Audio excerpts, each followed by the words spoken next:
Today we will discuss some MCQs of organizing learning. So first question is organizing learning primarily means जो organizing learning है उसका meaning क्या है? Planning activities for student. Option B, arranging learning experience in a logical and sequential order. Option C, giving homework regularly.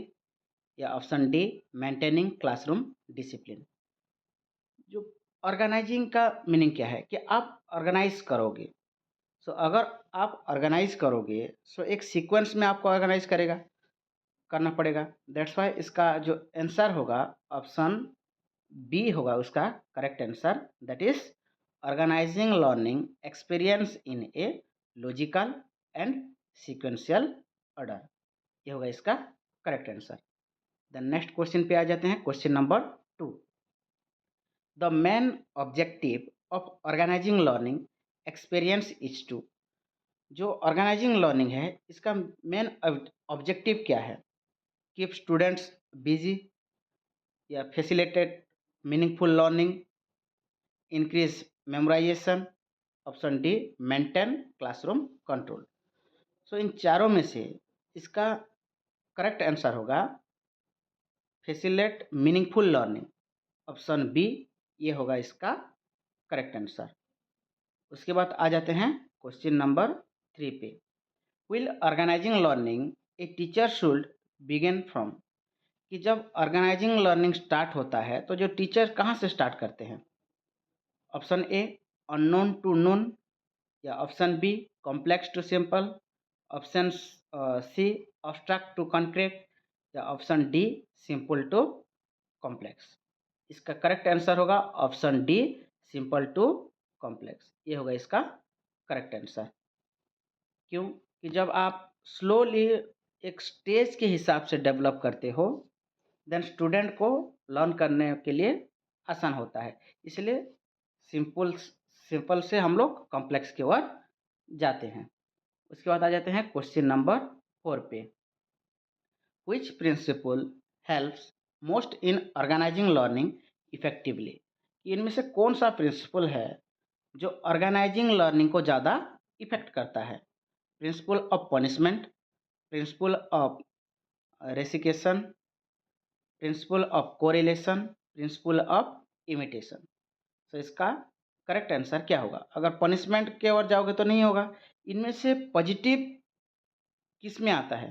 Principal of correlation, कि जब एक दूसरों के साथ मिलकर काम करोगे, ग्रुप वर्क होगा, रिलेशन एक दूसरे के साथ रहेगा, तब जाके क्या हो सकता है? ऑर्गेनाइजिंग लर्निंग भी अच्छा हो सकता है और आप ठीक से भी लर्निंग कर सकते हो, one type of pair assessment की तरह। इसका आंसर होगा ऑप्शन सी होगा इसका करेक्ट आंसर। उसके बाद आ जाते हैं क्वेश्चन नंबर 5 पे। The sequence of organising learning activities should be based on. कि जो सीक्वेंस है ऑर्गेनाइजिंग लर्निंग का ये किसके ऊपर बेस्ड होता है? टीचर प्रेफरेंस के ऊपर, या साइकोलॉजिकल डेवलपमेंट ऑफ लर्नर्स के ऊपर, या एबिलिटी ऑफ रिसोर्स के ऊपर, या ड्यूरेशन ऑफ द पीरियड के ऊपर। सो जब भी आप क्या करते हो क्लास में टीचिंग करने के टाइम, उसी टाइम आपको जो साइकोलॉजिकल स्टेटस क्या रहता है स्टूडेंट लोगों का ये देखना पड़ेगा, और उन लोगों का किस तरह से साइकोलॉजिकल डेवलपमेंट हो रहा है लर्नर्स का, उसी हिसाब से अगर आप जो ऑर्गेनाइजिंग लर्निंग है उसका सीक्वेंस बिठाओगे देन आपको सक्सेस मिलेगा। सो इसका करेक्ट आंसर होगा option B, psychological development of learners. ये होगा इसका करेक्ट आंसर। उसके बाद आ जाते हैं क्वेश्चन नंबर 6 पे। Organising learning according to learners interest and needs reflect. कि जो ऑर्गेनाइजिंग लर्निंग है लर्नर्स के इंटरेस्ट और नीड्स के हिसाब से कहाँ पर रिफ्लेक्ट करता है? Option A, learner centred approach, option B, teacher centred approach, option C, subject centred approach, option D, discipline centred approach. तो यहाँ पे किसके बारे में कहा गया है कि जो ऑर्गेनाइजिंग लर्निंग है स्टूडेंट्स के इंटरेस्ट और नीड्स के हिसाब से कहा गया है। तो स्टूडेंट यानी लर्नर। सो इसका करेक्ट आंसर होगा लर्नर सेंट्रेड अप्रोच, यानी ऑप्शन ए होगा इसका करेक्ट आंसर। ठीक है, उसके बाद आ जाता है question number 7। Effective organisation of learning results in. जो इफेक्टिव ऑर्गेनाइजेशन ऑफ लर्निंग होता है वो किस तरह का उसका रिजल्ट होता है? सुपरफिशियल लर्निंग होता है, meaningful and permanent learning, short term memory, या मैकेनिकल रिपीटेशन। तो इसका करेक्ट आंसर क्या होगा? मीनिंगफुल एंड डेवलपमेंट लर्निंग, ये होगा इसका करेक्ट आंसर। ठीक है, क्योंकि जो ऑर्गेनाइजेशन लर्निंग है उसका इफेक्टिव रिजल्ट क्या होना चाहिए? मीनिंगफुल होना चाहिए और परमानेंट लर्निंग होना चाहिए। अगर मीनिंगफुल नहीं होगा या परमानेंट लर्निंग नहीं होगा तो अब वो ऑर्गेनाइजेशन लर्निंग का इफेक्ट नहीं हुआ है। उसके बाद क्वेश्चन नंबर 8 पे, which of the following helps in organising learning experience systematically. कि इनमें से कौन सा है जो ऑर्गेनाइजिंग लर्निंग को सिस्टमेटिकली हेल्प करता है? Option A lesson planning, option B home assignment, option D group punishment, या option D surprise test. So इसका करेक्ट आंसर क्या होगा कि जो आप ऑर्गेनाइजिंग लर्निंग है, ऑर्गेनाइजिंग लर्निंग का मतलब क्या बोला गया था कि ऑर्गेनाइज कर रहे हो सो आपको प्लानिंग की ज़रूरत होगा। अगर प्लानिंग होगा तब जाके आप ऑर्गेनाइज कर रहे हो ना। सो इसका करेक्ट आंसर होगा ऑप्शन ए लेसन प्लानिंग। अगर आप लेसन प्लान ठीक से बना रहे हो और उसी हिसाब से आपका क्लास अरेंज हो रहा है देन वो ट्रूथफुल हो सकता है। उसके बाद आ जाते हैं क्वेश्चन नंबर 9 पे। When learning experience are organised around real life situation it is called. कि जब जो लर्निंग एक्सपीरियंस है उसको रियल लाइफ सिचुएशन के साथ या रियल लाइफ सिचुएशन के हिसाब से अगर आप देखते हो तो कौन सा लर्निंग हो सकता है? कब उसको क्या कह सकते हैं? ऑब्स्ट्रैक्ट लर्निंग या थियोरेटिकल लर्निंग, इंटीग्रेटेड और एक्सपीरियंशियल लर्निंग, या फ्रेगमेंटेड लर्निंग। तो रियल लाइफ सिचुएशन अगर आ गया तो जहाँ पे आप क्या कर रहे हो? खुद एक्सपीरियंस कर रहे हो। सो इसका करेक्ट आंसर होगा ऑप्शन सी इंटीग्रेटेड और एक्सपीरियंशियल लर्निंग, ये होगा इसका करेक्ट आंसर। ठीक है, उसके बाद आ जाते हैं क्वेश्चन नंबर 10 पे। The process of organising learning answer. जो प्रोसेस है ऑर्गेनाइजिंग लर्निंग का वो क्या है? Option A systematic progression of knowledge, rote learning, more exam, competition among student. तो ऑर्गेनाइजिंग लर्निंग का है तो सिस्टमेटिक प्रोग्रेशन ऑफ नॉलेज होगा, या रोट लर्निंग होगा, या मोर एग्जाम होगा, या कंपटीशन एमंग स्टूडेंट होगा। अगर आप देखते हो केयरफुली ऑप्शन बी, सी और डी ये नेगेटिव आ रहा है। रोट लर्निंग को तो हम नहीं मानते, मोर एग्जाम भी नहीं होगा, कंपटीशन एमंग स्टूडेंट भी नहीं होगा। सो इसी हिसाब से इसका करेक्ट आंसर होगा option A systematic progression of knowledge, ये होगा इसका करेक्ट आंसर। उसके बाद आ जाते हैं क्वेश्चन नंबर 11 पे। Which of the following is most essential for organising learning. कि ऑर्गेनाइजिंग लर्निंग के लिए ज़्यादा एसेंशियल क्या है? क्लासरूम डेकोरेशन है, स्ट्रिक्ट डिसिप्लिन है, एक्स्ट्रा होमवर्क है, या understanding learners readiness and ability है। अगर आप देखोगे option A classroom decoration, option B strict discipline, option C extra homework, या option D understanding learners readiness and ability. क्या बोल रहा है? For organising learning which is most essential. इनमें से कौन सा है जो ज़्यादा जरूरी है हमें? कौन सा? Understanding learners readiness and ability. हमें पहले क्या करना पड़ेगा कि जो स्टूडेंट का मेंटालिटी क्या है, स्टूडेंट कहाँ तक पढ़ सकता है, या उसको हम लोग कहाँ तक उसका जो एबिलिटी है वो कितना है, उसी हिसाब से ही हम क्या करेंगे कि जो ऑर्गेनाइजिंग लर्निंग है उसको फॉलो करेंगे। उसके बाद आते हैं question number 12। Which is not a step in organising learning experience. जो ऑर्गेनाइजिंग लर्निंग एक्सपीरियंस है इनमें से कौन सा नहीं है?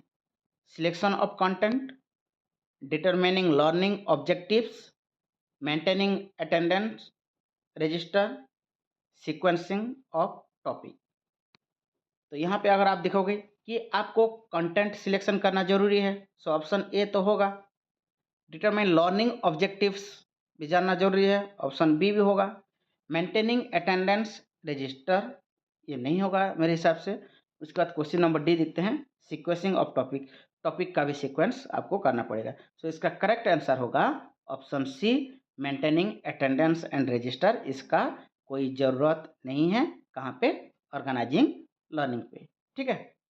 उसके बाद आते हैं question number 13, organising learning according to the development stage of children reflect, कि जो ऑर्गेनाइजिंग लर्निंग है डेवलपमेंट स्टेज में किसका, चिल्ड्रन का किस तरह से रिफ्लेक्ट करता है, सब्जेक्ट सेंटर्ड अप्रोच के हिसाब से, या ऑप्शन बी साइकोलॉजिकल अप्रोच के हिसाब से, ऑप्शन सी लॉजिकल अप्रोच के हिसाब से, या ऑप्शन डी रैंडम अप्रोच के हिसाब से। सो हम पहले से बोले हैं कि अगर जो लर्नर्स है, लर्नर्स का किस चीज़ को इम्पोर्टेंट देना चाहिए, साइकोलॉजिकल। सो इसका करेक्ट आंसर होगा ऑप्शन बी, साइकोलॉजिकल अप्रोच, ये होगा इसका करेक्ट आंसर। उसके बाद आ जाते हैं question number 14, the best way to organising learning for slow learners. देखो, एक जो क्लास होता है ना, उसी क्लास में कुछ स्टूडेंट्स होते हैं, there are some students who are fast learners, और कुछ स्टूडेंट होते हैं they are slow learners. But अगर आप डिस्कस करते हैं कि जो स्लो लर्नर्स हैं, स्लो लर्नर्स के हिसाब से और स्लो लर्नर्स के लिए which is the best way for the slow learners, slow learners के लिए कौन सा बेस्ट वे है। Option A, give them more homework, उन लोग को होमवर्क ज़्यादा देना। ऑप्शन बी, इग्नोर देम, उन लोगों को इग्नोर करना। Option C, provide small step by step learning experience, या ऑप्शन डी, टीच फास्टर। तो यहाँ पे देखो किसके लिए बात कर रहे हैं हम लोग, स्लो लर्नर्स के लिए बात कर रहे हैं। जो लोग जो फास्ट लर्नर्स होते हैं they can easily achieve, but अगर हम बात करते हैं कि जो स्लो लर्नर्स होते हैं उन लोगों के लिए क्या करना चाहिए, स्मॉल छोटे छोटे स्टेप और लर्निंग एक्सपीरियंस उन लोगों को करवाना चाहिए।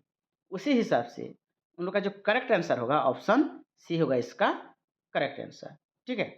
क्वेश्चन 15 पे आ जाते हैं, an example of teacher centric classroom is.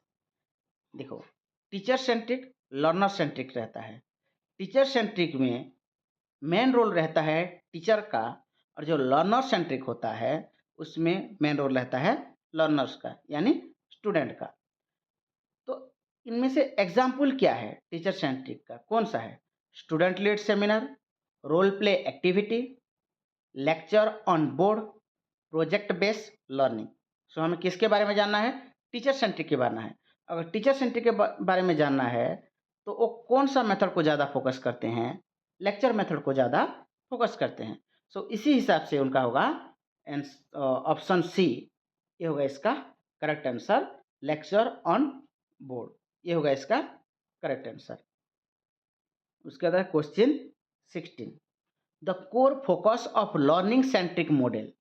ये जो लर्निंग सेंट्रिक मॉडल है, लर्निंग सेंट्रिक मॉडल का कोर फोकस कहाँ पे रहता है, delivering content fast, passive listening, limiting student role, achieving learning goals.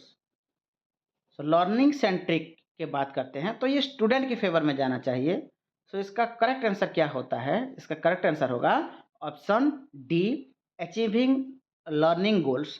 ये होगा मेन फोकस किसका, लर्निंग सेंट्रिक का, कि किस तरह से जो लर्नर है गोल अचीव करेगा, उसी हिसाब से अचीविंग लर्निंग गोल्स, ये होगा मेन फोकस लर्निंग सेंट्रिक में।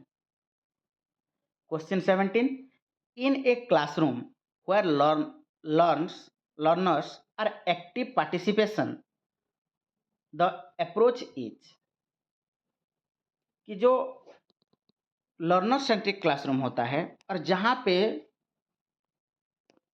कि जो लर्नर होता है वो एक्टिव रहता है, एक टीचर सेंट्रिक है और लर्नर सेंट्रिक है। टीचर सेंट्रिक में एक्टिव टीचर रहते हैं, टीचर मेन रोल फॉलो करते हैं, और जो लर्नर सेंट्रिक होता है वहीं पे लर्नर्स एक्टिव रहते हैं, यानी स्टूडेंट एक्टिव रहते हैं और टीचर पैसिव रहते हैं। सो इसका करेक्ट आंसर होगा ऑप्शन ए टीचर सेंट्रिक होगा, या ऑप्शन बी कंटेंट सेंट्रिक होगा, या ऑप्शन सी एग्जामिनेशन सेंट्रिक होगा, या ऑप्शन डी लर्नर सेंट्रिक होगा। इसका करेक्ट आंसर होगा ऑप्शन डी लर्नर सेंट्रिक होगा, ये होगा इसका करेक्ट आंसर। उसके बाद आ जाते हैं क्वेश्चन नंबर 18 पे। A learner centric approach encourage, जो लर्नर सेंट्रिक अप्रोच है वो किस चीज़ को एनकरेज करता है? Option A passive listening, option B only note taking, option C memorisation, option D active participation. तो यहाँ पे देखोगे कि जो लर्नर सेंट्रिक होता है, लर्नर सेंट्रिक में एक्टिव कौन रहता है? लर्नर रहता है। सो इसी हिसाब से एक्टिव पार्टिसिपेशन को एनकरेज करता है लर्नर सेंट्रिक अप्रोच। तो इसका करेक्ट आंसर होगा ऑप्शन डी, एक्टिव पार्टिसिपेशन होगा इसका करेक्ट आंसर। उसके बाद आ जाते हैं क्वेश्चन नंबर 19 पे। Proper organisation of learning helps to, अगर आप प्रॉपर ऑर्गेनाइज कर रहे हो, ठीक से ऑर्गेनाइजिंग लर्निंग को आप फॉलो करते हो, तो किस चीज़ में आपका हेल्प होगा? वेस्ट टाइम में, अवॉइड कन्फ्यूजन एंड ओवरलैपिंग में, या इंक्रीज बर्डन में, या रिड्यूस अंडरस्टैंडिंग में। सो अगर यहाँ पे अगर देखोगे आप कि आपको कुछ समझ में नहीं आते हो, देन आप जो ऑप्शन दिया गया है ऑप्शन को भी एलिमिनेटेड कर सकते हो। Waste of time, avoid confusion and overlapping, increase burden, या रिड्यूस अंडरस्टैंडिंग। तो इसी हिसाब से इसका करेक्ट आंसर होगा अवॉइड कन्फ्यूजन एंड ओवरलैपिंग। कि जो आप कन्फ्यूज होते हो, जो ओवरलैप होते हो, अगर आप ठीक से प्रॉपर ऑर्गेनाइजेशन करते हो तो आप कन्फ्यूजन और जो ओवरलैपिंग को अवॉइड कर सकते हो। ठीक है, तो ये होगा इसका करेक्ट आंसर। उसके बाद आता है question number 20। Which of the following is a feature of teacher centric learning? ये जो टीचर सेंट्रिक लर्निंग है उसका फीचर क्या है? Group discussion, activity based task, lecture method, या एक्सप्लोरेशन। मैं पहले से बोला हूँ, अगर टीचर सेंट्रिक की बात आता है तो टीचर एक्टिव रहेंगे, मेन रोल टीचर फॉलो करेंगे, और उनका मेथड क्या होगा? लेक्चर मेथड होगा। कि जो ग्रुप डिस्कशन होता है, जो एक्टिविटी बेस्ड होता है, जो प्रोजेक्ट बेस्ड होता है, जो एक्सप्लोरेशन होता है, जो पेयर असेसमेंट होता है, जो कोरिलेशन होता है, ये सब स्टूडेंट सेंट्रिक में चला जाता है। सो उसी हिसाब से इसका करेक्ट आंसर होगा ऑप्शन सी लेक्चर मेथड, ये होगा इसका करेक्ट आंसर। ठीक है, नेक्स्ट आ जाते हैं question number 21। Learning centric models focus on, कि जो लर्निंग सेंट्रिक मॉडल्स है वो किसके ऊपर फोकस करता है? Only teacher lectures, student scores, learner needs and outcomes, fixed syllabus. तो लर्निंग सेंट्रिक की बात करते हैं तो किसके ऊपर फोकस करेगा? वो स्टूडेंट के ऊपर फोकस करेगा। सो स्टूडेंट का स्कोर के ऊपर फोकस करेगा, या जो स्टूडेंट को जो चाहिए उसका जो नीड एंड जो आउटकम्स है उसके ऊपर फोकस करेगा, या टीचर के ऊपर फोकस करेगा, या सिलेबस के ऊपर फोकस करेगा? तो अगर आप लर्निंग सेंट्रिक की बात करते हो तो वो स्टूडेंट के ऊपर फोकस करता है। अगर स्टूडेंट के ऊपर फोकस करते हैं तो स्टूडेंट को क्या चाहिए और उसका आउटकम्स क्या है उसको वो फोकस करते हैं। उसी हिसाब से जो ऑप्शन सी है ये होगा इसका correct answer, learner needs and outcomes, ये होगा इसका करेक्ट आंसर। उसके बाद आ जाते हैं क्वेश्चन नंबर 22 पे। Which of the following best support organised learning, कि इनमें से कौन सा है जो बेस्ट सपोर्ट करता है ऑर्गेनाइजिंग लर्निंग को? Random activities, unit planning and lesson planning, continuous testing only, group punishment. अगर आप देख, ये जो यहाँ पे ऑर्गेनाइज्ड लर्निंग को सपोर्ट करने के बाद कहा गया है तो इसके ऊपर प्लानिंग आएगा। किसके प्लानिंग? यूनिट प्लानिंग आएगा, लेसन प्लानिंग आएगा। ये जो प्लानिंग, ऑर्गेनाइज्ड का मतलब क्या है? प्लानिंग करना। ये जो प्लानिंग है, प्लानिंग के ऊपर ही ये बेस्ट है। उसी हिसाब से बेस्ट सपोर्ट्स जो होगा ये होगा option B, unit planning and lesson planning होगा इसका करेक्ट आंसर। ठीक है, अभी आ जाते हैं क्वेश्चन नंबर 23 पे। The teacher's role in organising learning is to, teacher's role क्या है ऑर्गेनाइजिंग लर्निंग में? ऑर्गेनाइजिंग लर्निंग ज़्यादातर किसको सपोर्ट करता है? स्टूडेंट को सपोर्ट करता है। अगर स्टूडेंट को सपोर्ट करता है तो टीचर्स का रोल क्या रहेगा? Deliver lectures only, guide and facilitate learning experience, maintain discipline strictly, evaluate frequently. अगर वो स्टूडेंट को सपोर्ट करता है ऑर्गेनाइजिंग लर्निंग, तो स्टूडेंट क्या रहता है ऑर्गेनाइजिंग लर्निंग में? एक्टिव पार्टिसिपेशन रहेगा। ठीक है, अगर वो एक्टिव पार्टिसिपेशन रहता है, जो टीचर्स का काम होता है वो सिर्फ स्टूडेंट को गाइड करेंगे। ठीक है, कि किस हिसाब से स्टूडेंट लर्न करेंगे उनको वो सिर्फ गाइड करेंगे। इसलिए इसका करेक्ट आंसर होगा option B, guide and facilitate learning experience. Student को सिर्फ गाइड करेंगे और उसके अलावा कुछ नहीं करेंगे। ठीक है, उसके बाद आते हैं question number 24। Which of these aligns with the learner centric education?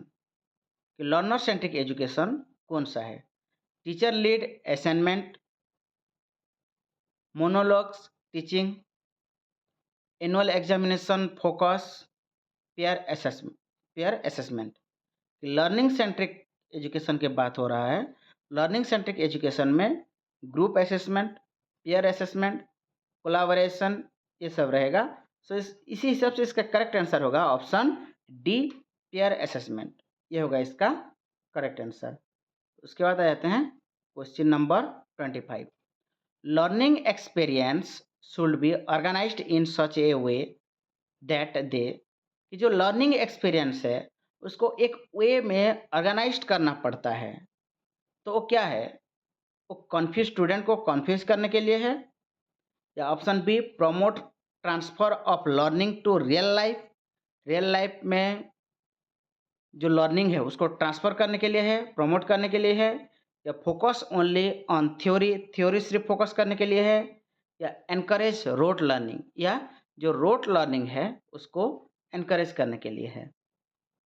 अगर हम बात करते हैं लर्निंग जो ऑर्गेनाइज्ड लर्निंग का, वो तो कन्फ्यूज करना नहीं चाहता है स्टूडेंट को, कि सिर्फ थ्योरी में भी उसको फोकस करना नहीं चाहेगा और उसको रोट लर्निंग के लिए भी एनकरेज नहीं करेगा।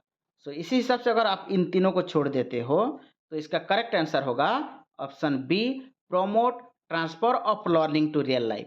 कि आप जो रियल लाइफ है, रियल लाइफ में आपका एजुकेशन का एप्लीकेशन होना चाहिए, और जो लर्निंग है उसको रियल लाइफ में ट्रांसफर करने का काम करता है ऑर्गेनाइज्ड लर्निंग। ठीक है, तो उसके बाद आते हैं next question 26। Organising learning experience help in, कि जो ऑर्गेनाइजिंग लर्निंग है वो किस तरह से हेल्प करता है? Option A, connecting new knowledge with previous learning, या option B, repetition without understanding, option C, memorising fact only, option D, completing syllabus quickly. जो ऑर्गेनाइजिंग लर्निंग है वो किसी तरह हेल्प करता है कि जो आपका प्रीवियस नॉलेज है और जो न्यू नॉलेज है उसको कनेक्ट करने का काम करता है। कौन? Organising learning. ठीक है, और ये स्टूडेंट को सपोर्ट करता है कि आप उसका जो प्रीवियस नॉलेज है उसी हिसाब से अगर आप स्टूडेंट को ये पढ़ाते हो या टीचिंग देते हो, देन वो डेवलप कर सकता है। अगर आपको प्रीवियस नॉलेज के बारे में उसका नहीं पता और आप उसको सडनली जंप करवा देते हो, देन उसको प्रॉब्लम हो सकता है। इसलिए इसका करेक्ट आंसर होगा option A, connecting new knowledge with previous learning. ये होगा इसका करेक्ट आंसर। उसके बाद आता है question 27। Learning centric classroom often include, कि जो लर्निंग सेंट्रिक क्लासरूम है वो किस तरह होता है? मिक्स टीचिंग स्ट्रेटेजी रहता है, या स्टूडेंट डिसएंगेजमेंट रहते हैं, या स्ट्रिक्ट लेक्चर डिलीवरी होता है, या अथॉरिटी ऑफ टीचर ओनली। कि यहाँ पे जो लर्निंग सेंट्रिक की अगर बात करते हैं तो स्टूडेंट को डिसएंगेजमेंट करोगे तो आप क्या लर्निंग सेंट्रिक के बाद ही नहीं करते हो? अगर आपके पास स्ट्रिक्ट लेक्चर डिलीवरी है, that means you follow teacher centric. कि अगर आप अथॉरिटी ऑफ टीचर्स ओनली, कि टीचर्स को सिर्फ अथॉरिटी बनाते हो, तो ये भी टीचर सेंट्रिक को फॉलो कर रहा है। सो आपको क्या करना है कि लर्निंग सेंट्रिक के बारे में बात कर रहे हैं, तो आपको किस तरह का क्लासरूम रखना चाहिए? मिक्स्ड टीचिंग स्ट्रेटेजी रहेगा। इसलिए इसका करेक्ट आंसर होगा ऑप्शन ए, मिक्स्ड टीचिंग स्ट्रेटेजी। ये होगा इसका करेक्ट आंसर। ठीक है, ये पार्ट 1 खत्म हो गया है, 27 एमसीक्यूज। नेक्स्ट पार्ट 2 लाऊंगा जिसमें भी 25-27 एमसीक्यूज रहेगा। सो इसलिए इस चैनल को लाइक करो और सब्सक्राइब करो ताकि जो कंटेंट है आप लोगों को जल्दी मिल सके। ठीक है, थैंक यू।